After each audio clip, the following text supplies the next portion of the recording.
Olá, bem-vindos ao podcast O Mundo a Seus Pés, da secção internacional do Expresso.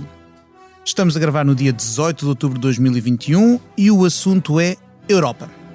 A Polónia entrou em colisão com os outros 26 Estados-membros quando o seu Tribunal Constitucional decretou a primazia da lei nacional polaca sobre a lei comunitária, naquilo que foi lido em Bruxelas como uma negação dos próprios tratados pelos quais a Polónia aderiu à União Europeia em 2004. Varsóvia tem outra leitura e desmente que assim seja. Se o assunto é Europa, ninguém melhor do que o Paulo Almeida Sande para nos ajudar a compreender. Professor convidado da Universidade Católica, antigo candidato ao Parlamento Europeu, é um conhecido colunista sobre estes assuntos. Olá, Paulo. Olá, Pedro, muito obrigado pelo convite. Temos também connosco a Ana França, jornalista do Expresso, que esteve na Polónia e na Hungria este verão, onde pôde testemunhar ao vivo o sentimento das populações locais e que assinou esta semana na edição em papel do Expresso um artigo sobre a atual controvérsia e também fez a primeira entrevista à nova embaixadora da Polónia em Portugal, trabalhos cuja leitura evidentemente vos recomendo. A edição técnica deste episódio cabe ao João Luís Amorim. E a conduzir a conversa estarei eu, Pedro Cordeiro, o editor da secção internacional. Paulo, não é a primeira vez que há colisões entre direito nacional e direito comunitário. Houve questões ligadas à França quando se impuseram multas por emissão de gases poluentes. O Tribunal Constitucional alemão, aqui há um tempo, também questionou a emissão de dívida conjunta a nível da União Europeia. Mas porquê é que desta vez, e com a Polónia, parece haver uma espécie de batalha pela própria alma da Europa, muito para lá da questão jurídica? Pois é verdade que eu diria que é uma ongoing e longa história, uma história ainda por terminar, uma interminável história. Aliás, já se anuncia essa discussão nas eleições francesas do ano que vem, portanto estamos bem no centro de um furacão. E é uma questão antiga. A Alemanha, isto começou por volta dos anos... Já tinha começado antes, nos anos 60, a França houve ali uns choques, sobretudo com De Gaulle, uns choques com a então Comunidade Económica Europeia, enfim, aquela velha ideia de uma comunidade de nações ou de uma Europa federal, esta longa e antiga discussão, ela permaneceu sempre ao longo da construção europeia, não é nova. E nos anos 60 houve um primeiro choque grande, e foi por uma questão de soberania entre a França e o resto dos 5, na altura não só 6, é tudo mais fácil, agora são 27, já foram 28. E depois, a partir dos anos 70, ciclicamente, de vez em quando, lá vinha o Tribunal Constitucional alemão dizer, bom, o Tribunal, a lei alemã, em particular a Constitucional, tem primazia sobre a Europeia, depois a coisa ia-se resolvendo. Os italianos fizeram o mesmo, enfim, e esta discussão sobre quem manda em quem é que tem a primazia. Isto, no fundo, tem a ver com a lei, tem a ver com o Tribunal. Sendo a mesma coisa para todos os efeitos, porque os acórdãos, enfim, as decisões do Tribunal de Justiça da União Europeia são fonte de lei na Europa, claro, não é? Fazem jurisprudência. Mas a verdade é que isto tudo nunca se foi resolvido. Nunca foi resolvido. E, aliás, tu ainda agora falaste da decisão do Tribunal Alemão do ano passado. Bom, isto vai-se repetindo. E como é que foi sempre resolvido? Bom, politicamente. Houve sempre uma solução política, uma decisão que pareceu, enfim, que arrumou a coisa na estante mais uns tempos até que alguém se lembra de ir buscar. E quem é que se lembrou de ir buscar agora? Um dos países que está em conflito aberto com a Comissão Europeia e com as instituições europeias. Sim, ainda possível por questões ligadas a Estado de Direito, que já valeram a abertura de processos. Exato, incluso. E não é só a Polónia, e há mais, e portanto isto no fundo, enfim, é quase a tempestade perfeita, está em causa a questão. E depois mete outra coisa que até agora não meti. Como é que eu ia te explicar isto? Às vezes não é fácil. Isto mete outra coisa que é muito interessante, é o dinheiro.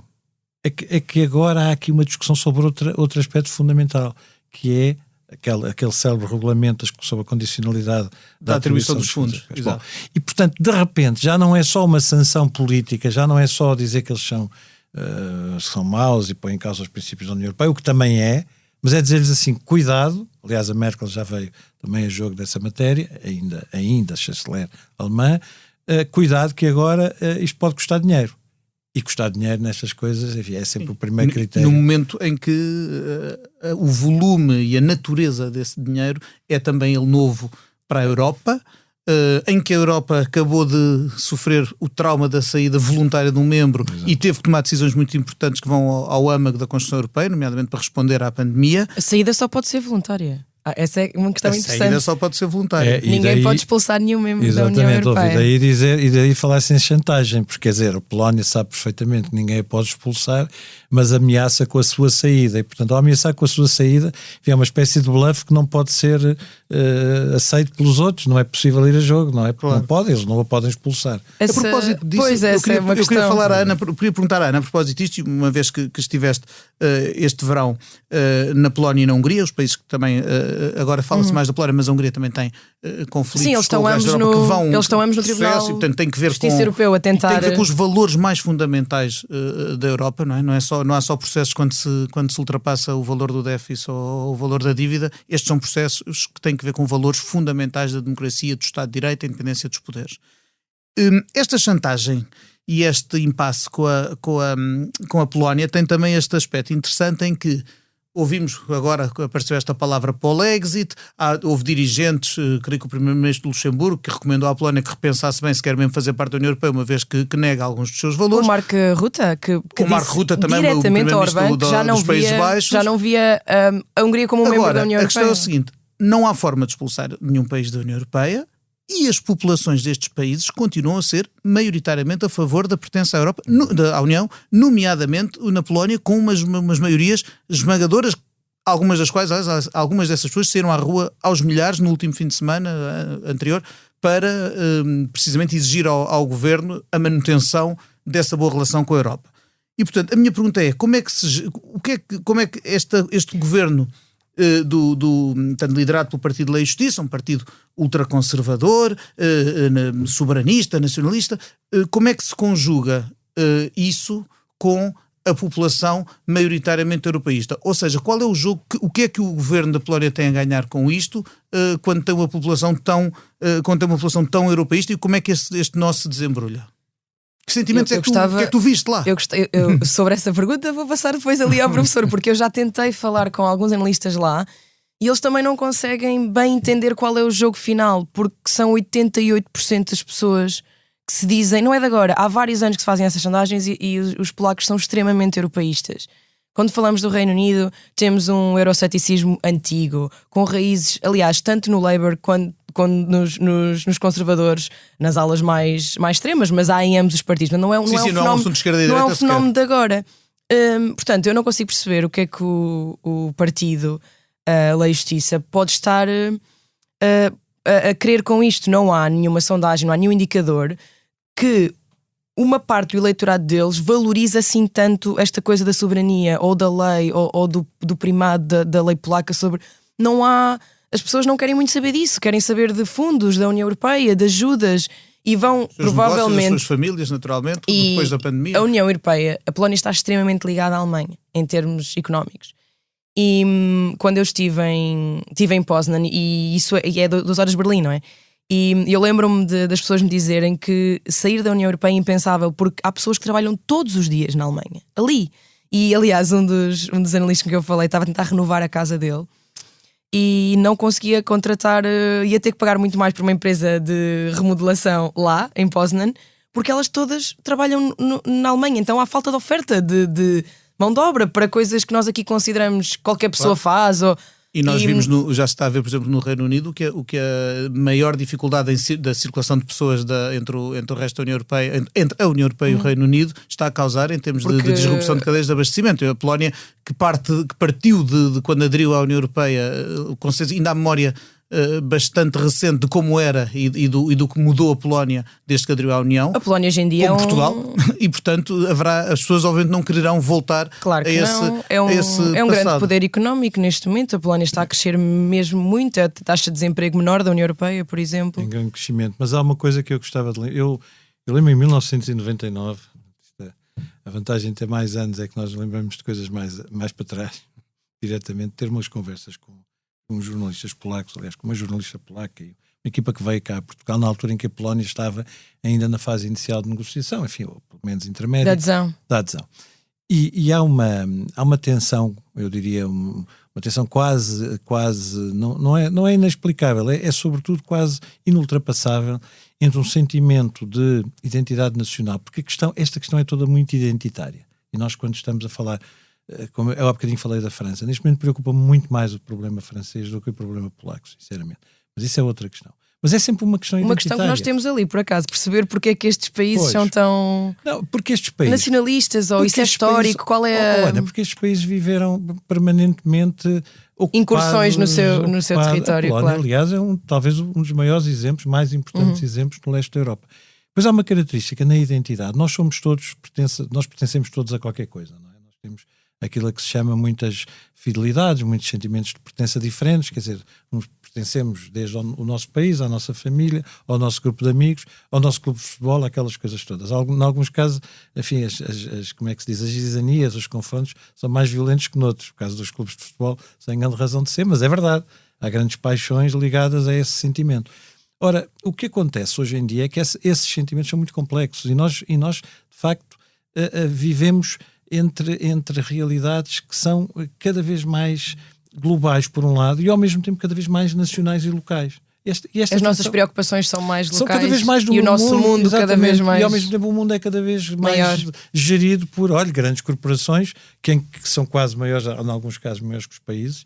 Bom, e portanto tudo isto é difícil de gerir. No leste da Europa, se nós olharmos bem, há várias nações, e agora falando da nação, nós portugueses temos um problema de fundo, eu costumo sempre dizer isto, terrível, é que nós somos portugueses naturalmente há mais tempo do que a maior parte dos povos europeus. Temos este sentimento arraigado há mais tempo. Sim, de Estado-nação. Claro, a maior parte dos Estados-nação fizeram na Europa, fizeram-se no século XIX e no século XX. É que isto é mesmo assim. E acho que é por isso que nós somos menos nacionalistas. Ou nós somos menos preocupados com a nossa independência. Porque há muito tempo que já não se coloca essa questão. Já nem o problema espanhol é relevante, não é? Quer dizer, a ideia de que nós vivemos muito com o problema espanhol. Esse foi o nosso principal drama. Só que os polacos não viviam com o problema espanhol, viviam com o problema russo, com o problema alemão, prussiano, lituano, com os problemas todos ali à volta, permanentemente. Portanto, a necessidade de se sentirem fortes e independentes, e agora somos nós que mandamos. E ao mesmo tempo, também a percepção de que tinham de se unir a esta realidade europeia que os protegia, incluindo do ponto de vista da segurança, é inata aos Isso ainda se sente, eles continuam a ter medos russos. É uma coisa... Sim, os países bálticos todos, os Estados bálticos. Sente-se muito. É um inimigo comum, esquerda e direita, ninguém diz bem. Não estão confortáveis de todo. Estamos a falar de décadas e décadas que acabaram há muito pouco tempo, historicamente falando, do domínio soviético. Ainda há gente viva que viveu isso. Exatamente. Então acabou em 89. Eu era miúdo e lembro-me do telejornal, lembro perfeitamente do telejornal do dia em que caiu o muro de Berlim. E, portanto, eu já não me lembro disso, mas lembro-me. Ou seja, é uma coisa muito recente e o trauma ali foi muito grande. O trauma foi muito grande. O trauma foi enorme, muita gente fala disso. O discurso da soberania parece-me, apesar de tudo, fazer eco junto da opinião pública em muitos países. Foi um dos principais argumentos da vitória do Brexit. Sem dúvida. Ouvimos Macron recentemente, a propósito desta última polémica, também reafirmar a soberania francesa. Aliás, tem adversários nas presidenciais, como o Paulo dizia há pouco, que precisamente já nem é soberania, ultranacionalistas. Sim. E por todo lado também temos sempre um bocadinho esta tendência, julgo eu, dos governos nacionais atribuírem a si tudo quanto é bom e à Europa tudo quanto é mau. E usam muito a Europa quando para uma coisa isso, é má, foi a Europa que nos obrigou. Quando uma coisa é boa, fomos nós que fomos fantásticos. E isto também acaba por socavar um bocadinho às vezes a própria fé dos cidadãos da Europa. Deixa-me só dizer que há um problema aqui na Polónia. Caso as pessoas comecem a ver que o dinheiro não está a chegar, as pessoas podem se voltar ou contra o governo ou contra a União Europeia. Isto é aqui uma coisa que nunca se sabe bem. Se voltar contra o governo, há umas consequências. Se as pessoas começarem a pensar a Comissão é que é má zona, não é? Há outras. A Europa teve, vamos lá ver, desde Maastricht e depois sobretudo Amsterdão, Nice, etc., houve uma consolidação de uma norma e, portanto, de uma legislação que permite defender a Europa dos países que fazem parte dela e que se tornam menos democracias, que põem em causa as liberdades. Bom, tudo isto que está aqui em causa. No caso da Polónia, por exemplo, o que está sobretudo em causa é o judiciário. a independência dos tribunais, a começar pelo Tribunal Constitucional. Logo o próprio que já foi manipulado, logo em 2015, a sua composição foi alterada pelo governo a seu favor. Exatamente, não é? E depois há leis de disciplinar os juízes, enfim, várias coisas. A Câmara Disciplinar do Supremo. A Câmara Disciplinar, que aliás foi a decisão do Tribunal de Justiça da União Europeia que agora foi negada pelo Tribunal Constitucional. Eles já tinham obrigado a Polónia a anular essa Câmara. Julho, exatamente. E deram-lhe um tempo até 16 de agosto e eles não cumpriram. E pronto, isso é só mais um problema. Pois, agora, o que é que a Europa fez? A Europa tinha é o artigo 7º do Tratado da União Europeia, que é o conhecido, a gente fala dele, porque o artigo 7º é o único que permite fazer isso, pôr um processo aos países. E quais são os países que têm esse processo neste momento em curso? É a Polónia e a Hungria. São os 2 países europeus que têm esse processo em curso, a Polónia em 2017, a Hungria em 2018. E esse processo está bloqueado. Porquê é que está bloqueado?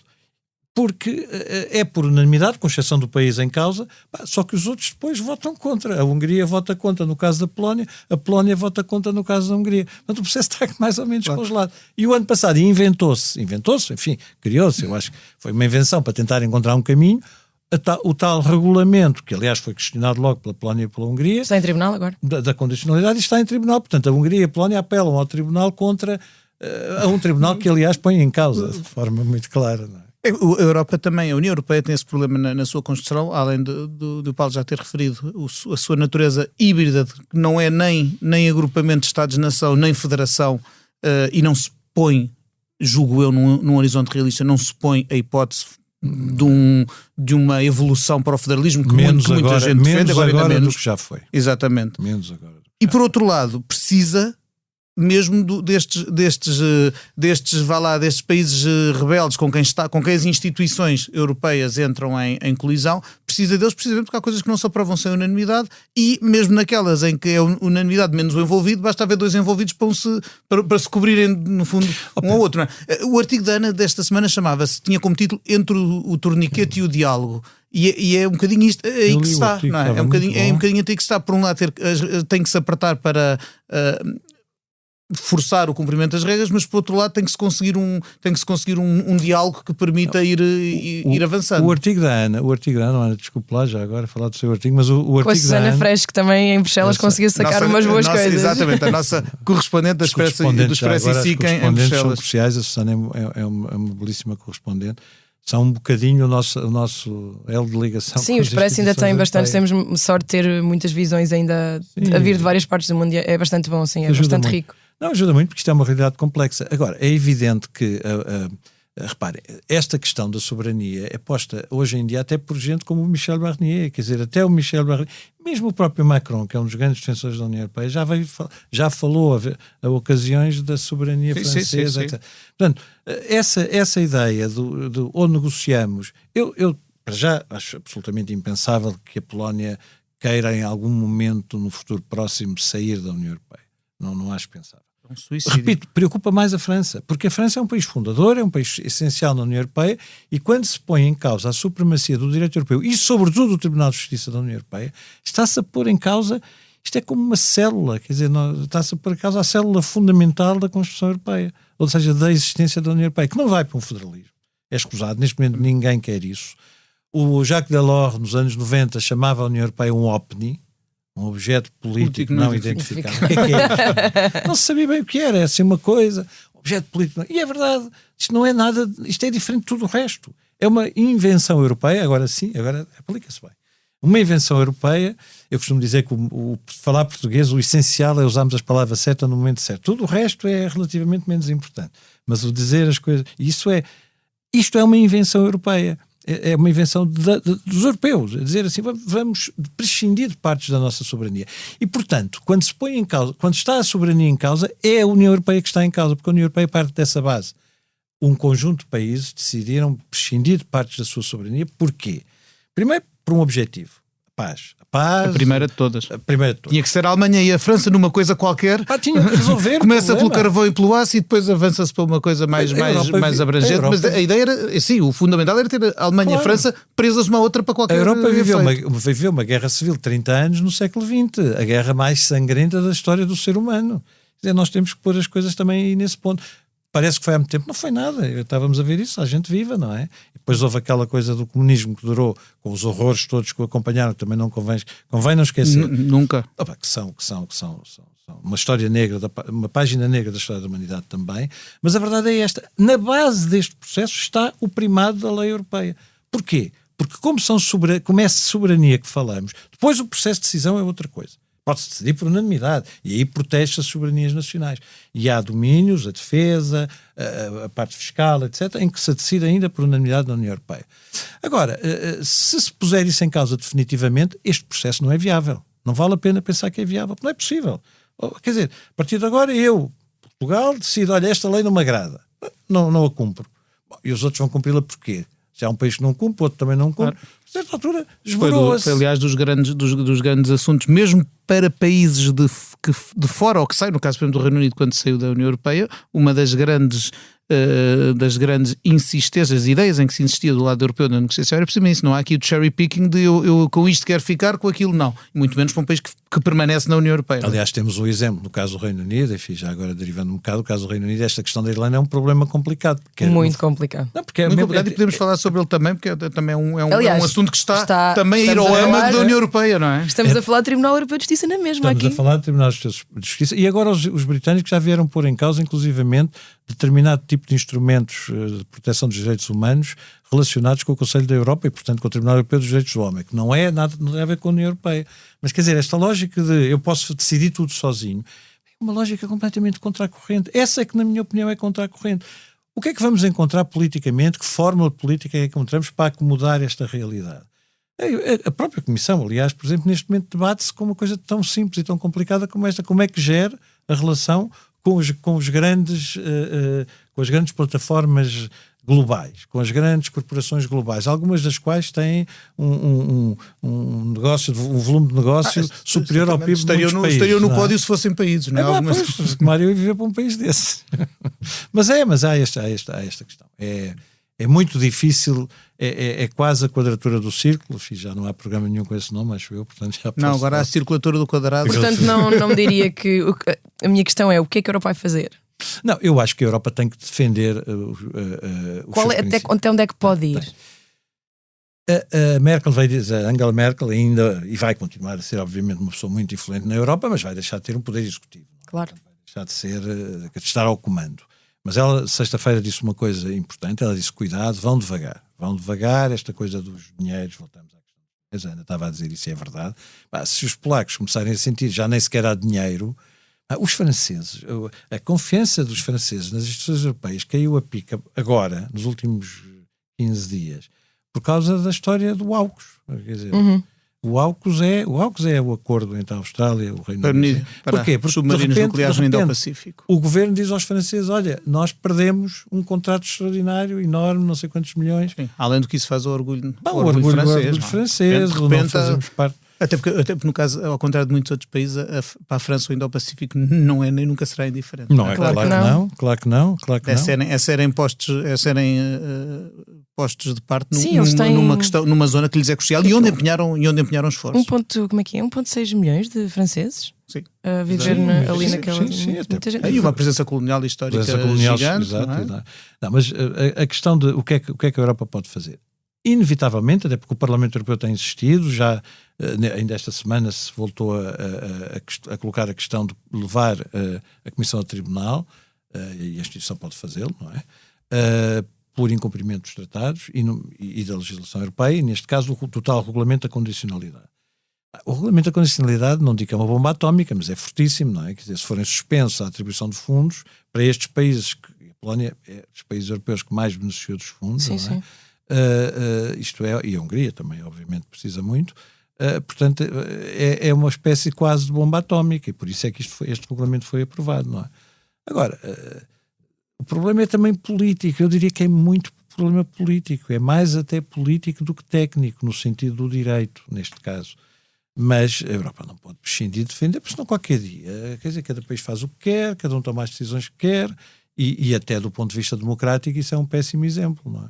A propósito disto e de democracia, a semana passada, na República Checa, uma coligação, uma aliança de forças políticas muito dispares e com visões muito diferentes, mas apostadas em afastar um primeiro-ministro, o Babis, a quem consideram um populista, um demagogo, um perigo para a democracia, uniram esforços e conseguiram nas eleições conseguir um resultado suficiente para o afastar do poder. Há esforços nesse sentido na Hungria e na Polónia contra os atuais governos. E estamos a falar de partidos mesmo alianças de partidos muitíssimo diferentes. Na Hungria é uma coisa...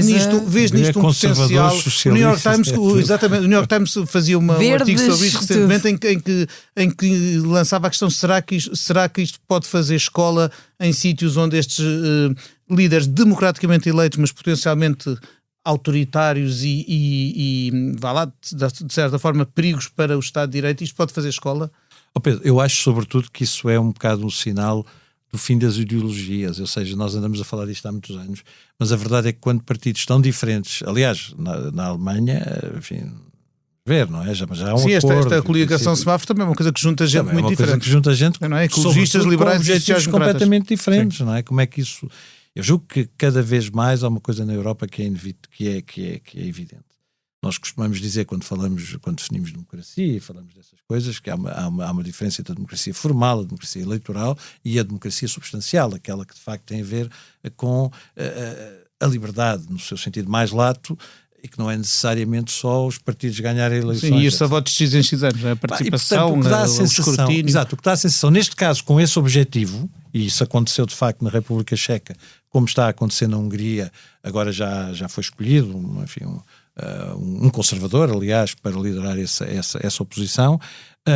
O que está a acontecer é um bocadinho isso. Se quiser, sem estarmos aqui a inventar, hoje estou com a invenção na cabeça, mas sem estarmos aqui a inventar nada, são geringonças, são formas de geringonça, se calhar menos alinhadas ideologicamente e com um objetivo concreto. O objetivo concreto é derrubar aquele senhor que está há muitos anos no poder e que os partidos, por razões diferentes, não gostam dele, mas é por razões muito diferentes. Se isso faz escola ou não, faz sempre escola, quer dizer, os exemplos são sempre usados por alguém. Nós em Portugal estamos às vezes menos habituados do que no resto. Tivemos nos anos 70 uma coligação PS-CDS, foi assim o mais longe que se foi na combinação de partidos muito diferentes, porque é normalíssimo em países como Israel, por exemplo. Países Baixos, onde temos partidos super conservadores cristãos junto com os liberais flamengos num governo de 4 ou 5 partidos. Portanto, nós aqui em Portugal temos um bocadinho menos experiência disso, mas se calhar também no fundo isso também é a democracia a funcionar, não é? E tem a ver com outro fenómeno, que é um fenómeno europeu não é muito antigo, é recente, que é este fenómeno da pulverização partidária, ou seja, o surgimento de novos partidos em vários domínios, com várias ideologias, às vezes até com ideologias confusas. Sim. Isso acontece muito com os partidos liberais, por exemplo. São partidos, é preciso explicar bem o que é isso de um partido liberal. Aliás, em Portugal isso está a acontecer. Cada um vai dizer, eu sou liberal, mas sou social-liberal, sou não sei o que é liberal, sou conservador dos costumes, sou isto, sou aquilo. Porque de facto a grande preocupação dos partidos, quer queiramos, quer não, e é para isso que eles existem, é conquistar o poder e depois é mantê-lo. E quando o perdem querem recuperá-lo rapidamente. E, portanto, havendo muitos partidos, mais fácil se torna o recurso à aritmética eleitoral e depois também depende do sistema constitucional, não é? Portanto, nós sabemos que é diferente nos casos e noutros. O alemão, por exemplo, é diferente do nosso e cada país tem a sua solução. Sim, no Reino Unido não há coligações, por exemplo. É raríssimo. Porque o próprio sistema eleitoral não favorece as maiorias, pode ser maioria absoluta com 30 e poucos por cento. Não, porque se tem mantido praticamente constante. Eu lembro de ter coberto as eleições de 2010 que deram aquele governo dos conservadores com os liberais, e a confusão que fez àquela gente a ver um governo de coligação era uma coisa que não era o próprio. Eles desenharam um sistema para evitar o governo de coligação e tiveram de fazer um governo de coligação. Mas a Alemanha, que, aliás, custou às liberais. A Alemanha também desenhou para isso. Exato, a Alemanha também teve sempre, desde o pós-guerra, um sistema que para evitar que fosse e já não consegue. E agora já são 3. Sim, é a primeira vez que são 3 partidos nacionais. É a primeira vez que nos anos 50 houve ali uns partidos locais, um partido regional, o partido já não. É também muito interessante ver que a extrema-direita na Alemanha quase que é verdade, olhando para o que foi, não é? Verdade. Mas, Ana, é verdade. Será que isso é um declínio geral que vai começar a acontecer? Eu acho que tem o seu espaço. Tem o seu espaço. A extrema-direita em muitos países, em alguns bem próximos de nós, a extrema-direita em muitos países é um fenómeno de rejeição. que aliás depois leva à união de de uma classe média baixa que vive mal e que se sente revoltada com isso e ao mesmo tempo vê que cada vez mais o sucesso é baseado e é medido muitas vezes pela parte económica. Sempre foi um bocadinho assim, mas vivemos isso, não é? Sim, depois com particularidades em cada país, se calhar, por exemplo, na Espanha a questão catalã de certeza que ajudou o Vox a subir, na Alemanha, no ano em que a AfD subiu muito, tinha que ver com a Merkel e os refugiados. Agora a AfD desta vez não é que tenha caído muito voto, simplesmente não foi assunto. E também não foi assunto, julgo eu, porque a própria, e eu acho que isto é muito importante, a direita moderada, democrática, chamemos como quiserem, não lhe deu importância. Não, Pedro, e eu acho que isto também é importante. A direita democrática não ligou. Não estar a ir atrás dos temas, não foi atrás dos temas, e isso também tirou-lhe. Ou seja, ninguém pensou que a alternativa para amanhã ia ser alguma vez essencial para formar governo, até porque todos os partidos a rejeitam, por exemplo. Sim, mas eles chegaram a ter. Sim, chegaram a ser terceiro partido. Sim, 99. Maior da oposição, porque os dois maiores estavam ligados. Estavam muita ligados. gente. Ok, o Bundestag é gigante, mas mesmo assim, 100 deputados ou 99 é muita gente. Sim, e agora, nestas eleições voltaram a cair. Agora, eu acho que é um fenómeno cíclico e vão voltar a subir e depende muito das circunstâncias, continua a depender muito das circunstâncias locais. Engraçado que na Polónia e na Hungria há extrema-direita, mas ela não é partida, ela não está no Parlamento oficialmente. O Jobbik é a segunda força, exato, mas eles afastaram-se completamente. Sim, fez uma evolução ideológica muito. Dizem, muito, não é? Não, fizeram uma purga, já não temos ninguém dessas pessoas que andavam atrás da etnia cigana e que chegavam a lançar coquetéis Molotov para dentro de casas ciganas e quando eles saíam disparavam.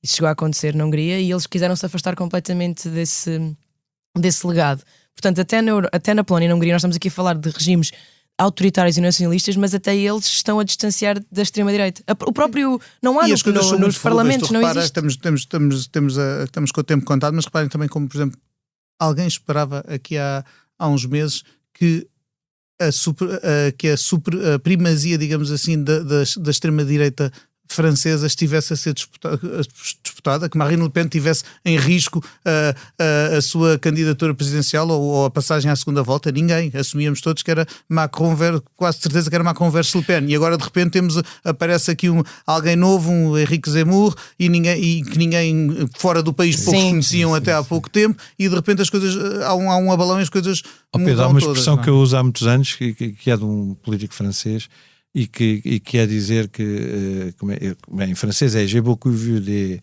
radicaux ministres, j'ai jamais vu des ministres radicaux. Eu vejo eles chegam todos a ministros. Quando chegam a ministros a coisa muda.